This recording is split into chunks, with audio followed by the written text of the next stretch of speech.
ఈ మధ్య కాలంలో ఏదైనా సినిమాకి సంబంధించి ఫస్ట్ లుక్ రిలీజ్ అయినా, టీజర్ రిలీజ్ అయినా, సాంగ్ రిలీజ్ అయినా కోట్లలో వీక్షించారు. లక్షల్లో వ్యూస్ వచ్చాయి. నంబర్ 1 ప్లేస్‌కి రీచ్ అయిపోయారు. అబ్బా! కొంచెం క్రాస్ చేసుంటే మీ హీరోని క్రాస్ చేసేసేవాడు.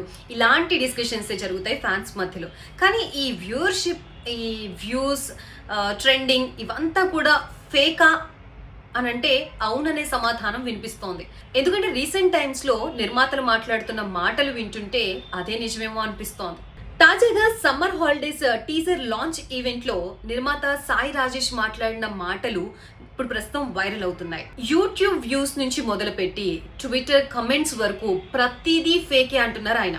పైగా బేబీ లాంటి సినిమా ఇప్పుడు వచ్చుంటే సగం షేర్ కూడా వచ్చేది కాదంటున్నారు. ఆ మధ్య ఈషా టైంలో నిర్మాత బన్నీవాస్ కూడా ఇలాంటి కమెంట్సే చేశారు. కొన్ని సినిమాల్ని తొక్కేయడం కోసమని డబ్బులిచ్చి మరి ఫేక్ ప్రమోషన్స్ చేయిస్తున్నారు అని చెప్పి చాలా సీరియస్ అయ్యారు ఆయన. అంతకుముందు తమ్ముడు సినిమా ట్రైలర్ లాంచ్ ఈవెంట్ లో దిల్ రాజే స్వయంగా చెప్పారు, డబ్బులిచ్చి వ్యూస్ కొంటున్నామన్నారు.